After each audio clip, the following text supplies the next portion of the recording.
De Valencia nos acompaña Pablo Aure, es analista político y también secretario de la Universidad de Carabobo. ¿Qué tal? Bienvenido al programa. Buenas noches.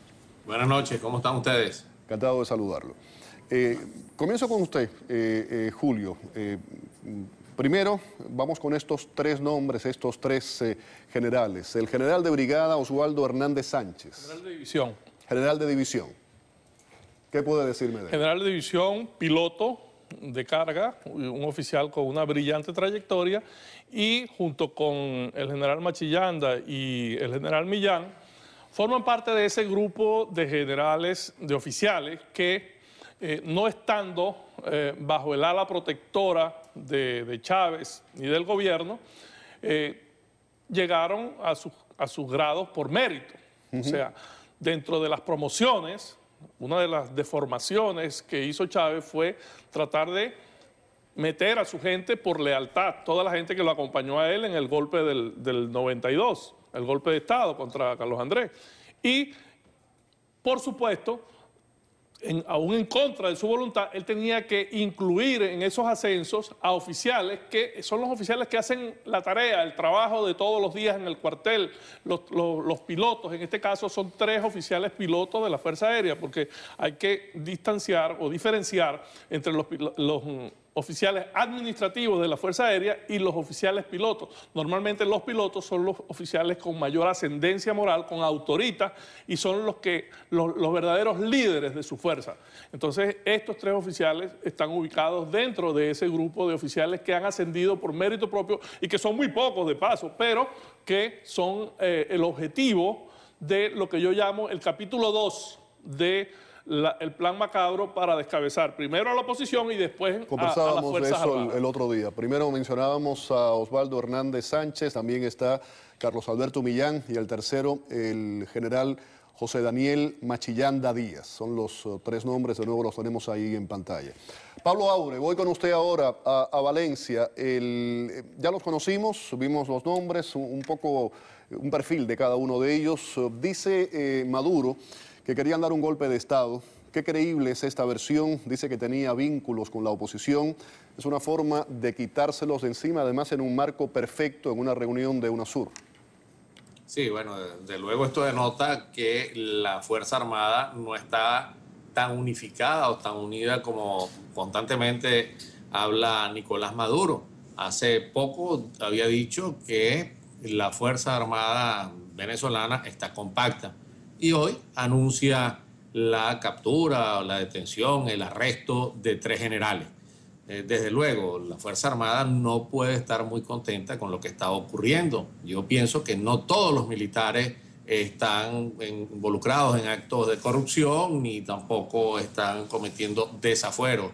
Quizás eso ha causado un gran descontento en la Fuerza Armada, en la oficialidad, en la suboficialidad y en la tropa, que bueno, Nicolás Maduro está atormentado, está preocupado y sabe que el asunto no está del todo bien. Y por una parte es hervidero en los cuarteles, pero por otra parte en las comunidades, en las principales capitales del país, también existe un verdadero hervidero, como hemos visto en estos últimos 42 días. La Fuerza Armada está ya harta, está cansada de seguir aceptando a estos grupos terroristas, pistoleros, mal llamados colectivos, que no son sino mercenarios, que entran y salgan a los comandos regionales de los distintos estados. Y en eso están algunos generales involucrados en la permisividad. Ya hemos visto qué ha venido ocurriendo. Bueno, ya sobrepasan los 38 muertos en estos últimos 42 días, sin contar, por supuesto, los muertos que vienen acaeciendo por la inseguridad reinante en el país. Yo pienso, de verdad, que esto poco a poco, ¿no? Ya tenemos 42 días en esto, pero esto va a ser insoportable para cualquier gobierno y desde luego el gobierno, el régimen, como lo quieran denominar, está desesperado y está tratando de apretar el alicate lo más posible, tratando de causar una sensación tanto en lo interno como en lo externo de la Fuerza Armada, para dar a conocer de que, bueno, esto se va, aquí todo está controlado. Todo no está controlado. Todo no está controlado porque sigue la escasez, sigue la inflación, bueno, la inseguridad galopa y la gente, por supuesto, sigue protestando en las calles. ¿Qué hace el gobierno o qué hace el régimen? Bueno, agarra a algunos militares o a algunos generales y, por otra parte, le aplica con el Tribunal Supremo de Justicia, que no es más que una réplica de los tribunales o los juristas del horror que están ahorita en el Tribunal Supremo y en algunos tribunales, para capturar, para abrirle juicios sumarios o juicios de guerra y sacar del camino a algunos alcaldes. Se está equivocando muchísimo, muchísimo. Aquí no hay cárcel para meter tanta gente. Pablo, más adelante vamos a ir específicamente con el caso de María Corina Machado, pero antes quiero escuchar a Patricia con relación a esa conversación. Estoy de acuerdo con el profesor Aure, ¿no? Sobre todo en el tema del mensaje que con esto se le ha mandado a los estudiantes que están en la calle. El mensaje ha sido positivo, Félix. El mensaje ha sido que no están solos y que en la Fuerza Armada sí está pasando algo, ¿no? Yo creo que si el gobierno quería enviar un mensaje de desesperanza, fue todo lo contrario. Hoy los estudiantes sintieron que lo que ellos están haciendo sí está ejerciendo de alguna forma una influencia dentro de la Fuerza Armada. Y eso es muy, muy positivo, porque además son 3 generales, pero debajo de esos 3 generales, como te lo explicó el coronel Rodríguez, hay tropas, hay, sobre todo, son muy respetados porque son pilotos, porque son activos, etcétera, ¿no? Y yo creo definitivamente que esto no puede, lo que hay que es descalificar esto del golpe de Estado, porque los militares en Venezuela tienen, según la Constitución, el deber y el derecho de restituir la democracia y las garantías, que es lo que están suspendidos en Venezuela ya desde hace mucho tiempo, ¿no? Vamos ahora con el tema de María Corina Machado. El chavismo la acusa de traición a la patria, le retira su inmunidad. Y la pregunta es si se siguieron los canales que exige la Constitución. Pero antes de esto, vamos a escuchar precisamente a María Corina, que dice que ella regresa a Venezuela. Este mandato popular, según la Constitución venezolana, solo puede terminar por 4 opciones, por 4 vías. Por la muerte, por la renuncia, por un referéndum revocatorio o por una destitución producto de una sentencia firme de un tribunal, una vez que haya tenido lugar antes un antejuicio de mérito en el Tribunal Supremo de Justicia y el allanamiento de mi inmunidad en la Asamblea Nacional. Y desde aquí quiero anunciarles que el día de mañana voy a regresar a mi país, porque soy diputada venezolana y como tal ingresaré a Venezuela para continuar luchando en las calles de Venezuela sin descanso hasta vencer, hasta que conquistemos la democracia y la libertad. Ahí estaban las declaraciones de María Corina Machado. A continuación vamos a ver desde el punto de vista legal cómo se ha manejado esto, cómo lo ha manejado el oficialismo. El coronel Rodríguez además es abogado constitucionalista, también el profesor Aure y Patricia, por supuesto, para hablar del tema. Pero dice Diosdado Cabello que la oposición no ha estudiado bien la Constitución. Y esta Constitución, en verdad, porque la oposición quería que se debatiera la Constitución. Yo la Constitución no la debato, yo la cumplo. La Constitución no está para debatirla, la Constitución está para cumplirla. Para cumplirla. Entonces no estén asumiendo en su defensa su torpeza. Lo que pasa es que son tan inteligentes, demasiado inteligentes, que creen que los demás no han leído esta Constitución y este pueblo, todo ese pueblo se lo sabe, porque los primeros que alertaron de la violación de la Constitución fue el pueblo de Venezuela. Bueno, ahí tenían la declaración. Cabello, la pregunta es, ¿tiene la facultad de destituirla o tiene, como decía María Corina, el Tribunal Superior de Justicia que retirar la inmunidad a través de un antejuicio de mérito, como se hizo, por ejemplo, en el caso de María Aranguren? Comienzo con usted, coronel Rodríguez, que como decía, además es abogado constitucionalista. Sí, verdaderamente, pues el sargento de preso, que es más o menos la forma como se comporta el presidente de la Asamblea Nacional, muestra una ignorancia supina de la norma constitucional y, por supuesto, también coadyuva en lo que todo el país ya sabe, que es que no hay una separación de poderes dentro de nuestro país. Y eso, indudablemente, no se puede llamar de otra forma que una dictadura. Diosdado Cabello ignora la norma constitucional que establece el antejuicio de mérito. Diosdado Cabello ignora la norma constitucional que establece un juicio en el Tribunal Supremo de Justicia para un diputado. Él, siendo diputado, mal puede tener la facultad para destituir a otro diputado. O sea, es una aberración desde el punto de vista jurídico. Aparte de eso, y como digo yo, nombrando la soga en la casa del ahorcado, él fue activado dentro de las Fuerzas Armadas y resulta que la propia Constitución dice que un oficial activo no puede ejercer un cargo de elección popular. Entonces, ¿de qué estamos hablando? Estamos hablando de una violación flagrante, consuetudinaria de la Constitución, en algunos casos por ignorancia y en otros casos porque simplemente le dan la orden y porque él trata de ser más chavista que Chávez y ser más arbitrario que Chávez.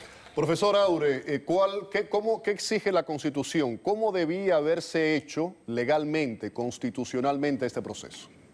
Bueno, indudablemente comparto lo que ha dicho el abogado que me antecedió. Es imposible que el presidente de la Asamblea Nacional pueda destituir o decidir cuándo un diputado es diputado o cuándo no lo es. Si bien es cierto que la Constitución de la República de Venezuela establece algunas incompatibilidades de los diputados con el ejercicio de otros cargos, no es menos cierto que el artículo 191 constitucional establece cuáles son las excepciones. Y una de esas excepciones son aquellos cargos que puede aceptar un diputado a la Asamblea Nacional cuando es temporal o cuando es accidental.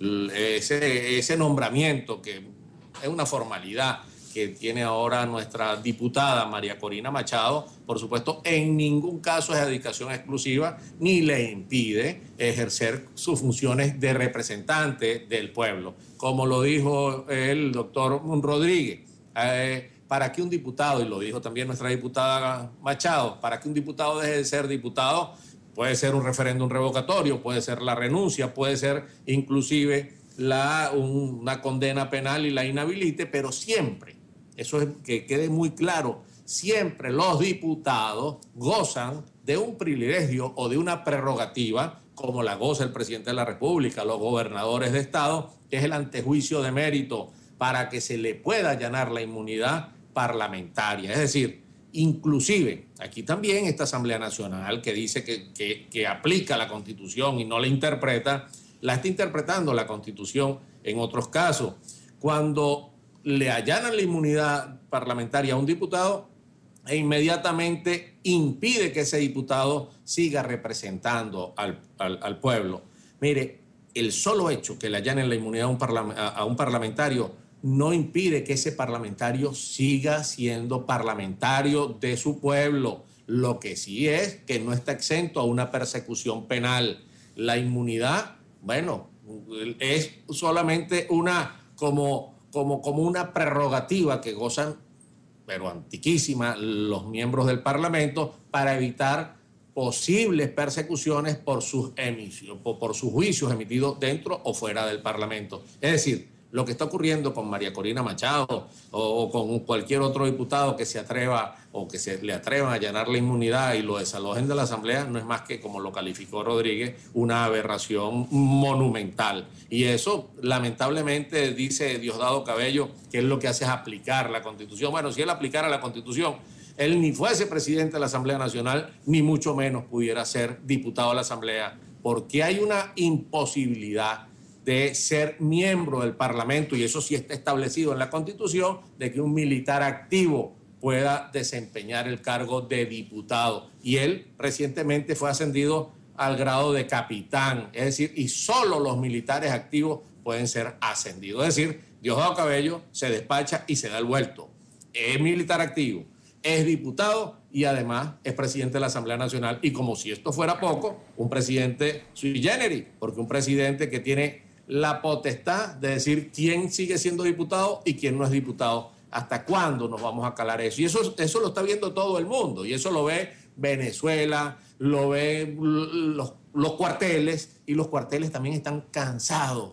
Y profesor Aure, perdóneme que lo interrumpa. Quiero poner a continuación, y quiero que Patricia me comente con relación a eso para que todos ustedes lo vean, lo que ocurre con el diputado opositor Ricardo Sánchez. En un momento determinado él sale, trata de defender la postura, la posición de María Corina Machado, y eso es lo que ocurre.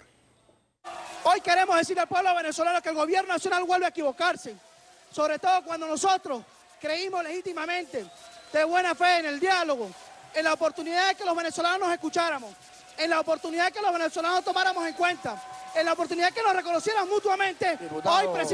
Diputado, perdón. Yo creo que está fuera de orden. El tema no es ese, el tema es un crédito a la vicepresidencia ejecutiva por 200 millones de bolívares, ese es el tema. Pero es que lo podemos fingir, señor presidente, como aquí si no hubiese pasado absolutamente nada, cuando se acaba de eleccionar nada más y nada menos que la institución de la inmunidad parlamentaria. Diputado, tiene que ceñirse al orden del día. Aquí los diputados no ponen el orden del día. Hay un orden del día aprobado, usted se ciñe al orden del día, o si no vamos a tener que decretarlo fuera de orden y no podrá hablar en este momento. Continúe refiriéndose al punto número 1 del orden del día, diputado. El punto de discusión es que aquí el pueblo venezolano eligió una parlamentaria. Bueno, ahí lo tenían. Me estaba diciendo además Patricia que ese señor que hizo. Él tuvo un problema en la Cuarta República, como llaman ellos, porque mató a un mesonero que no le quería traer la cuenta de una puñalada en una arepera, en una venta de arepas. Bueno, es una forma Y ahorita preside la Asamblea Nacional. Preside la Asamblea Nacional. ¿Tu reacción a esto que acabamos de decir? Bueno, el tema de Ricardo Sánchez es un poco controversial, ¿no? Porque ya él ha prometido, él viene de la dirigencia estudiantil y él estaba, por supuesto, del lado opositor, fue electo en las planchas opositoras y después brincó la talanquera hacia el gobierno. O digamos que estuvo ahí como en la mitad y coqueteando. Coqueteando con el gobierno, y él ha jurado que él no va a asumir y no va a permitir, porque él quedaría en el cargo, en el curul de María Corina, y él ha dicho que no lo va a aceptar. Vamos a ver cómo se comporta Ricardo Sánchez con esto, ¿no? Bueno, antes les agradezco muchísimo que hayan estado en el programa, Coronel Rodríguez, amiga del profesor Ábores, Patricia Poleo, mil gracias por haber estado con nosotros. Y quiero terminar con eso. Hay una carta, un manifiesto, pudiéramos decir, de la Junta Patriótica Estudiantil Popular, firmada a Carabobo 23 de marzo de 2014. Es larga, pero hay una serie de puntos importantes. Bueno, primero cuenta con la firma de decenas, cientos de opositores literalmente, y la misma exige toda una serie de garantías y pone por escrito las necesidades de una sociedad democrática. Por ejemplo, pone en números, ¿no? Dice que ha habido 1.865 detenidos, 59 torturados, 35 muertos, y señala: sin libertad no hay democracia, sin libertad no hay justicia, sin libertad no hay paz. Por eso insisten en la división de los poderes públicos del régimen y firman libertad o nada. Con eso termino. Gracias. Vamos a la pausa. Al regreso, conozca cómo se divierten y gastan su dinero los ricos en Cuba. Veremos las imágenes y los detalles. Esta noche, asombroso concurso de belleza al estilo revolucionario en los